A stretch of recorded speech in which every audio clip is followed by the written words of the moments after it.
साहब ये बताइए कि मेडिकल नेग्लिजेंस के हवाले से किस किस्म की आपके पास एविडेंस होना चाहिए कि आप सक्सेसफुली अपने केस को लीड कर सकते हैं? ये बड़ा इंपॉर्टेंट सवाल है, क्योंकि लोग अक्सर सिर्फ एफिडेविट लिख के साथ दो गवाह डाल के तो दे देते हैं। सिर्फ ये इंपॉर्टेंट नहीं होता, मेडिकल रिकॉर्ड बहुत ज़्यादा इंपॉर्टेंट है। जो फाइल आपके हॉस्पिटल में बनी है, आपका डायग्नोसिस क्या हुआ, आपका ट्रीटमेंट क्या हुआ, आपकी प्रिस्क्रिप्शन क्या थी, आपकी मेडिकल रिपोर्ट्स क्या थी, फिर उसके अलावा इन चीज़ों के अलावा जो अगर पेशेंट को कोई इंजरी कॉज हुई है तो उसकी टेस्टमेंट या उसकी स्टेटमेंट भी बहुत ज़रूरी है। अगर वो फौत हो गया है तो विटनेसेस की स्टेटमेंट, इसके अलावा एक्सपर्ट विटनेस, यानी एक लेमैन को तो नहीं पता कि कौन सी बीमारी के क्या इम्प्लीकेशन। मिसाल के तौर पे एलपी होनी है, लंबर पंचर होना है किसी का, तो अगर वो कोई कर रहा है और उसके अंदर लंबर पंचर ठीक नहीं होता तो आम डॉक्टर को या आम मिसाल के तौर पे बंदे को तो या पेशेंट को तो नहीं पता मेरा एलपी खराब हुआ है।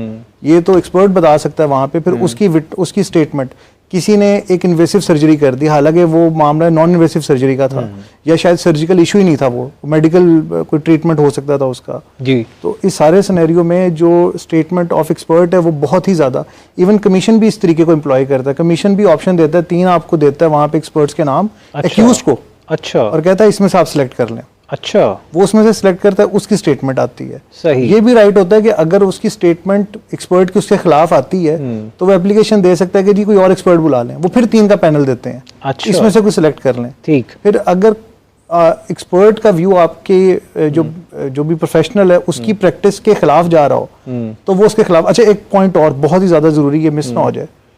एक केस था बुलीथो का यूके में, उसके अंदर से ये स्टैंडर्ड निकला और ये स्टैंडर्ड पाकिस्तान में भी अप्लाई होता है और ये हेल्थ केयर कमीशन के लॉ में भी लिखा हुआ है। मेडिकल नेग्लिजेंस एक खास सूरत हाल है जिसमें नहीं होगी, हालांकि डॉक्टर का जो एक्ट है वो अपेरेंटली आपको लग रहा हो कि वो मेडिकल नेग्लिजेंस के अंदर फॉल करता है। अब होता ही है कि कोई एक बीमारी है या कोई एक पेशेंट है जिसकी कोई इलनेस है, उसके ऊपर डॉक्टर एक पर्टिकुलर जो मेडिकल प्रोसेस है उसे उसकी प्रिस्क्रिप्शन दे देता है और जो एक्सपर्ट है वो ये कहता है कि जी इसका एक तरीकेकार कुछ और था, मगर जो तरीका उस डॉक्टर ने अडॉप्ट किया अगर वो वेल रिकॉग्नाइज्ड प्रोसीजर्स के अंदर इंक्लूड होता है, ठीक, तो डिस्पाइट द फैक्ट कि एक्सपर्ट कह दे कि जी ये तरीका उसका गलत था, तब भी वो क्योंकि एक्सेप्टेड प्रैक्टिसेस के अंदर आता है तो हम उसको रीजनेबल कहेंगे। मिसाल के तौर पे अगर 10 में से 8 डॉक्टर कहते हैं आप प्रोसीजर ए अडॉप्ट करें और 2 कहते हैं प्रोसीजर बी अडॉप्ट करें, मगर दोनों recognise procedure to deal with that particular illness या डिजीज हैं, तो हम उस सिनेरियो में उस डॉक्टर के कंडक्ट को